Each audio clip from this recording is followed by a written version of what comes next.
Welcome to the Love Lab podcast, a safe place to get real about sex. Whether you're man, woman, single or couple, this is the show for you because, well, sex matters. We are your hosts, Kevin Anthony and Celine Remy. All right, welcome back to the Love Lab podcast. This is episode 4, How to Take the Shame Out of Sex. Whew, all right, I hope we're ready for this one. So many people hold so much shame around their sexuality, the things they like to do when it comes to sex, maybe what they're afraid to ask for, maybe something that they've never experienced but want to, but think they can't because somehow it's wrong. There's so much stuff that gets just mixed in there that really shouldn't be. And so in today's podcast, we are going to do the best we can to help you really remove any shame that you have around your sexuality. So first of all, we wanted to talk a little bit about defining more about shame and guilt. And there is this researcher and author named Brené Brown, and she's done so much work around guilt, shame, authenticity. She's incredible. And what she really has a really good distinction between the two, and I wanted to share that as kind of a place for us to start a discussion. So according to Brené Brown, shame is a focus on the self, while guilt is a focus on a behavior. So shame is like, I am bad, while guilt is, I did something bad. And I know that when it comes to sex, we tend to use kind of both a little bit, but they are obviously different. So when we are talking about sexual shame, it's that there's something inherently wrong or bad about you. And it's not even so much about what you're doing. So just starting to understand that this is actually a wrong idea. It's absolutely a wrong idea. And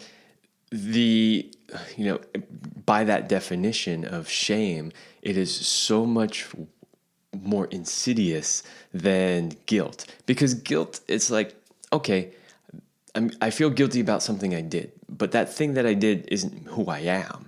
Mm-hmm. Right. So it's much easier for me to just let go of that. It's and like, then I could just stop it, right? It's like, if I don't do this action, then I won't be guilty anymore. Exactly.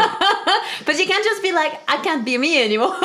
Right. So shame is so much more, it goes so much deeper, and it can be so much more difficult for people to get rid of because they identify with it as part of who they are. In their essence, Like, wow, that's who I am.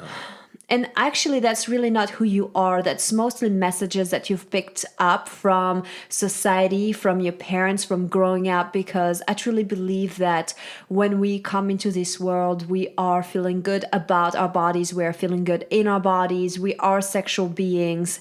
And then we just allow other people to put their stuff on us. And that really makes our lives, especially sexual lives, just not as fulfilling as they could be. You know what I think the perfect example of that is? And anyone that has kids, you'll know the truth of this.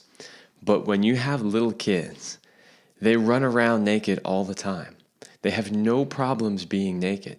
They'll be standing there watching you make something in the kitchen completely naked and touching their genitals. And you'll look over at them and you'll be like, what are they doing? Should I stop that behavior? I don't want to add any more shame. But the point is that they don't think anything of it. Mm-hmm. It's no big deal to them.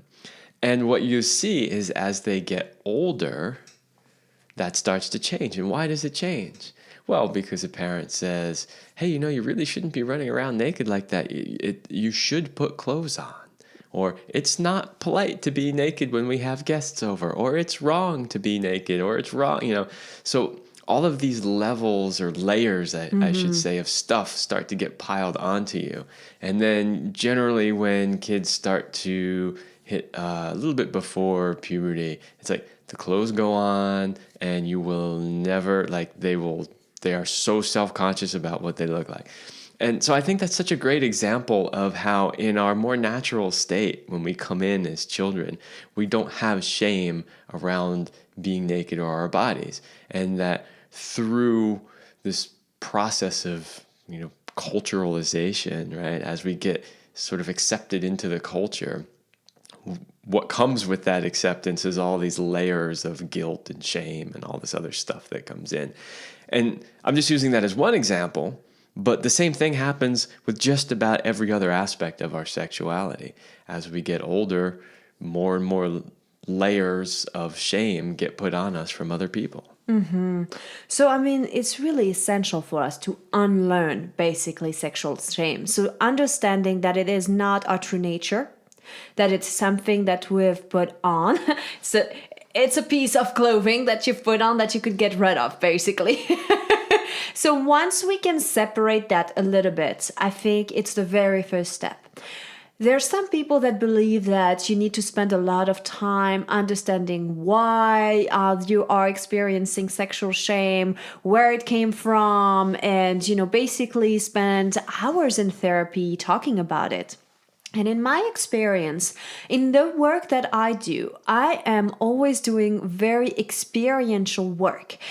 And most people are always surprised by the results they're getting, because they might be like, one of my clients the other day said that to me, and he was like, I've spent thousands of dollars and years in therapy and way more than I've spent in working with you, and I did not get anywhere as far as what we did in just a short amount, because once you get straight into the body and unlearn those things by going into the core of the issue without dwelling on the past of why, you actually can get rid of it.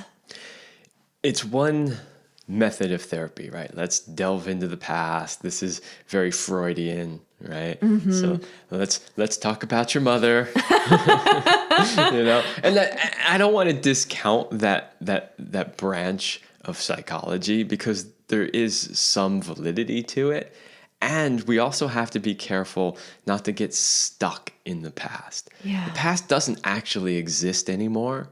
And so this idea of spending so much time going over what happened to us as a kid and how did this get here, there's a limit to the value that it brings. And the danger is crossing over the line into just reinforcing that by talking about it so much that we start really identifying with it and owning it and like making it part of who we are. And that's a dangerous place to be. And that line gets crossed in psychology, I think, too frequently, in my opinion. And there's also the danger zone of falling into a victim, where you are such the way you are because of how you were raised. And if we look at kids that had the same upbringing, the same parents, and one of them will end up an alcoholic while the other one has a thriving life, and yet they had the same upbringing. So it doesn't matter what the cards you had to deal with. Everybody has had traumatizing experience. Everyone has trauma or things that they wished could be different. But it doesn't mean we're broken. It doesn't mean that we're victim. And in the best way to get out of the sexual shame is to take action. And when you are into the victim mode, you are not taking action. Yeah, one of the things I really love about this podcast is so many ideas come up that could be shows in and of themselves. And this whole idea that we aren't really our past experiences and how we can move beyond them, I mean, that is a huge topic that we could go into. And I think we've done enough so far with that. And to really just sum it up and say, you're not a victim of your past, and you can take action and you can move through it and you can relearn. So whatever sexual ideas that you have in your head, they're not crazy or weird, okay? Somebody else has already done it, and it's just normal. So that's really important. It is normal. You're not weird. So as people who work as coaches, we can honestly say we've heard a lot over the years. And if anybody knows that whatever you're thinking in your head is normal, it's us, because it is. Granted, there may be a few people out there thinking, well, I've got this really crazy off the wall thing. I won't even create any examples of how crazy something maybe could be. But outside of the sort of fringe, right? There's exceptions to everything. For the most part, pretty much anything that you think of in the sexual realm, somebody else has already thought of, they've already done it. There's probably a whole website dedicated to it right now that you don't even know exists. And there are probably lots of people who are eager to play with that fantasy, to do something about it. And it's just a matter of finding the right people. The thing that we hear so often is, well, I can't tell my partner that because it's really weird and she's gonna think that I'm like some crazy psycho. How could my brain even think of something like that? And honestly, we can really tell you that there is somebody else out there who is already into whatever it is that you're into. Like whatever thought you think that you're having in your mind that's truly original, somebody else has already thought it. So really what it comes down to is that you have to talk about what you really want when you are in a relationship. We're looking at it here for the relationship scenario, and we'll look at the other part if you're single. So the key is to not shame your partner. When your partner is talking to you about what they truly want, or even some shame that they are experiencing or something they find weird about themselves, you cannot make them wrong. You cannot like laugh or even like really close down. The key here is to really open your heart, open your mind as you listen. You don't have to agree with the idea of like what they want or what they think is going to be so juicy and exciting around their sexuality. But you want to give your partner a safe space to express their authentic expression, to say what their likes and dislikes are. And when you are starting to communicate, that is already starting to take the shame away. It doesn't have as much power over you. And communicating about these things that you want or desire, or maybe they're even just thoughts that you had, it takes this thing out of the darkness, out of the closet, and it brings it out into the light. And that's really important because when something stays hidden, it stays repressed, that's where it has a tendency to really go too far into the fantasy land or become an addiction even. And so by talking about these things with our partner, we're taking them out of the closet, out of the shadows, and we're bringing them into the light. And we have an opportunity then maybe to experiment, try some of these things, or maybe all you needed to do was just say it. All you needed to do was say, I had this thought, and now that we're talking about it, I've realized that, you know what, I don't even really want that. But just knowing that you would have been open to helping me with that fantasy, that was actually enough to satisfy me, and I don't even want it anymore. Actually, that happens a lot when people call me because I do offer what I call pleasure activation sessions to see if we're a good match. And we spend a good half hour to 45 minutes talking and seeing where they at, where they want to go, the things they want to have in their sex life. And that alone is very freeing for many of them. They're like, wow, I can't believe I'm telling you all of these things. I've never shared these things with my partner. I didn't even give myself permission to share those things out loud, accept that I wanted these things. And for some people, even that very first introductory step of us laying up the foundation, looking at where they're at, is a total like breakthrough. So that's one of the very first steps that is essential. Yeah. And just to clarify, a pleasure activation session is a session where Celine sits down, usually remotely, and talks with a potential client to find out what it is the client actually wants help with. Why are they coming to her? What's going on in their life? What do they want to get out of these sessions? And then they map out a course of action and a plan to work together. Exactly. If it feels like it's a good match. Because again, when we work with sexuality, it has to feel like we are compatible. just like any relationship. So, sometimes some people, we just go like, okay, well, that's awesome. And actually somebody else would be a perfect step, or you need to go see that person. But that conversation that we had was the catalyst to them removing part of the shame, to them taking action, to experiencing more freedom in their sexual life. Yeah. So we're going to share with you 3 different steps right here. We want to give you things that you can take action. Because remember, we said the best way to remove shame is to take action. So we want to give you things you can do right away. The first thing is to focus on the pleasure rather than the shame when you are doing something that is sexually related. And I'm going to give you a very concrete example, because you might be like, okay, what do you mean really, Celine, about that? So let's say, I'm going to go really basic, but let's say you feel very embarrassed to even touch yourself and your own body and masturbate. There's so much shame about that. And so when you do that, often you kind of go like, oh my God, I can't believe I'm doing this. And I am... you can hear your mother like telling you you're wrong. You can hear God, or whatever your upbringing was, that you have been told that this is not the right thing, this is wrong, and you are wrong. And as you're doing it, that's what you focus on. What I want you to do is literally to flip the switch in your head. And so rather than focusing on that shame and on that dialogue in the head, is to focus on the pleasure. What is it that right now you can feel in your body as you are touching yourself that feels pleasurable? Where is the pleasure felt? Because there is always pleasure that can be found. It might not be in your genitals. It could be the pleasure of laying down, or whatever, or the oil on your body, or the maybe you lit up a candle and there's something that smells really good, or you're in a beautiful environment. But start to shift from the shame into the pleasure. That's a great one. The second one is spend time around people or situations that embrace sexuality as normal and healthy. And what I love about this one is, because we work in this field, we talk about this stuff all the time, and we do it very openly. And we do it in a way where we celebrate sexuality.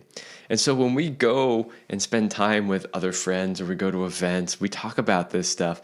And we see this over and over and over again, where people start out really like timid and afraid to really join the conversation and speak up. They kind of listen a lot. They'll nod their heads. They might ask a question or two, but you can feel they're not really opening up about it. And then over the course of the conversation, all of a sudden, they just spill everything about their entire sex life. That's something that happens a lot. Like, people always tell me everything. I always wondered why, but I think I really give people permission to. And that's where I was going with that, is that because we talk so openly about it and so freely about it, we give people permission to do the same. Mm-hmm. And we see it over and over and over again. Everywhere we go, we give people permission to be who they are and to express themselves in ways that maybe they didn't feel comfortable expressing themselves before that. So if you don't have friends like us, check out workshops. Look at things like sex positive events, or even sacred sexuality. Things like Tantra could be a good place to explore anything that seems to be open to sexuality, that's not shaming it, but that is welcoming it. And that could be giving you new keys, new tools, because people who are giving those types of workshops have to have a more comfortable approach to sexuality, have to feel much more comfortable in their body. They can't carry that shame.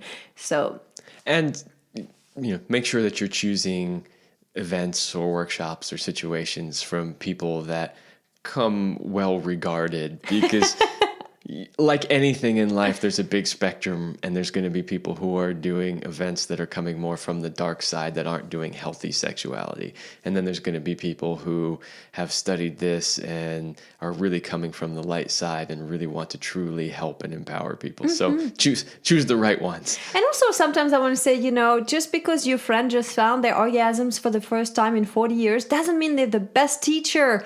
There's a lot of people out there that are like, oh my God, I just just learned this in this last workshop that I took last weekend, and now it qualifies me as the most brilliant expert on the subject.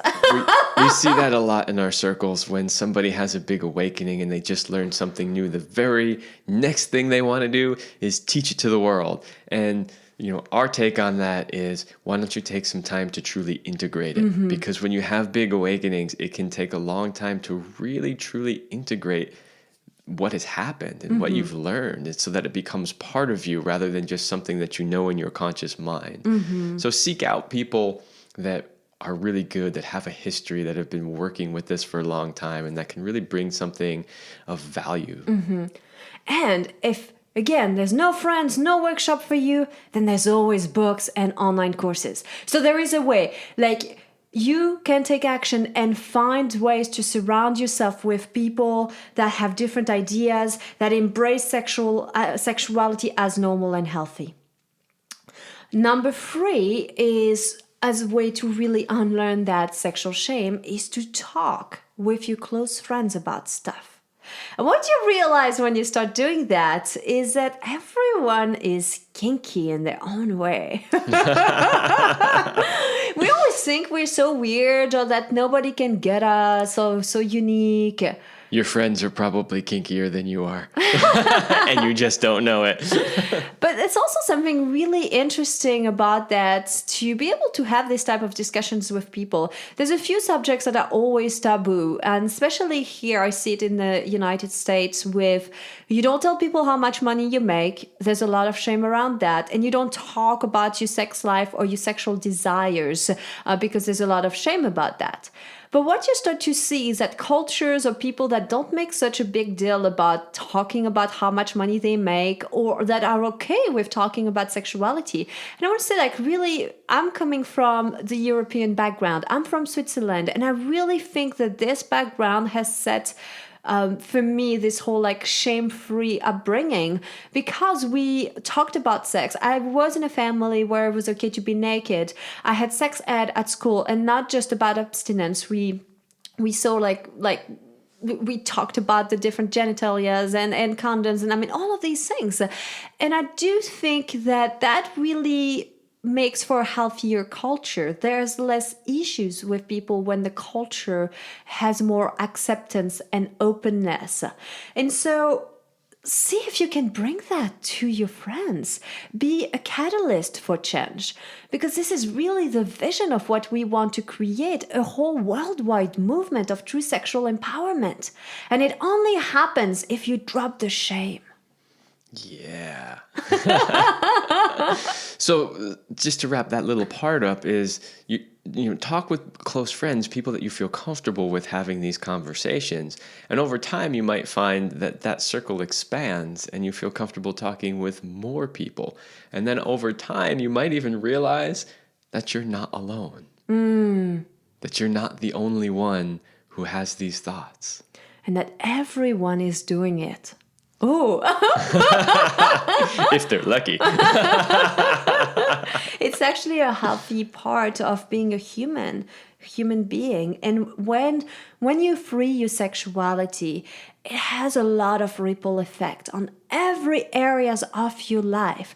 So taking those 3 steps of, focusing on pleasure rather than the shame, spending time around people and situations that embrace sexuality as being normal, and talking about it with close friends if you don't have a significant others in this time, or with your significant partner, these will be the very first steps to start to unlearn that sexual shame.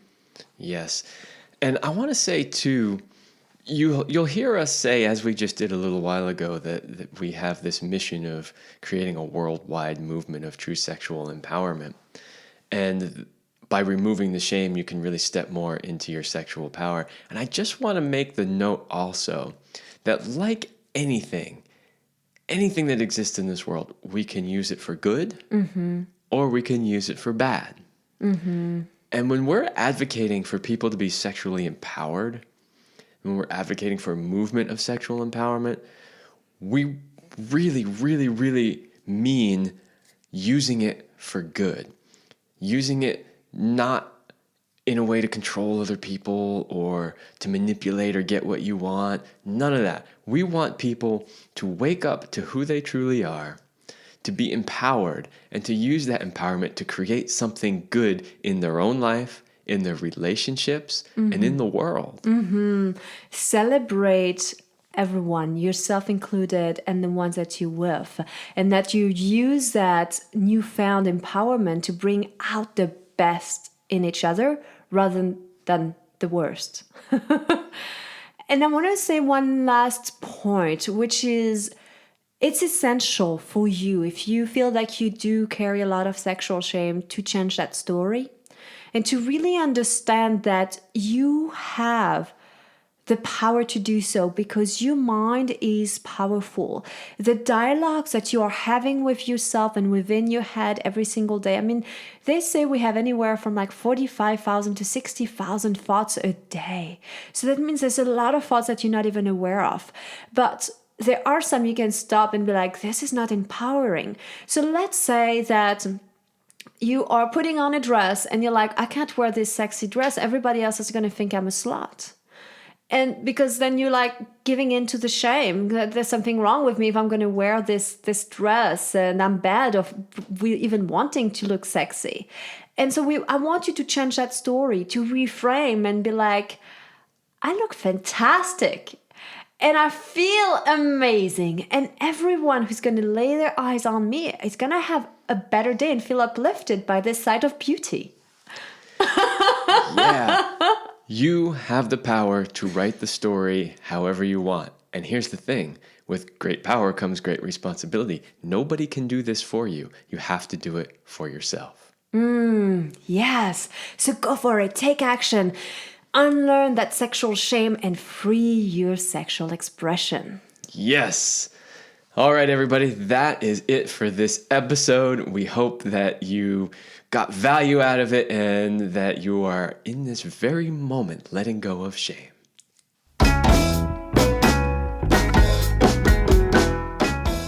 We hope you liked this episode of the Love Lab podcast. If you enjoyed this show, leave a comment and share it with your friends. And if you want more, we have an entire digital library with the best sex tips and relationship advice at CelineRemy.com. That's CelineRemy.com. So join us in the Sex Vault to continue this adventure. Thanks for listening. And remember, you're amazing.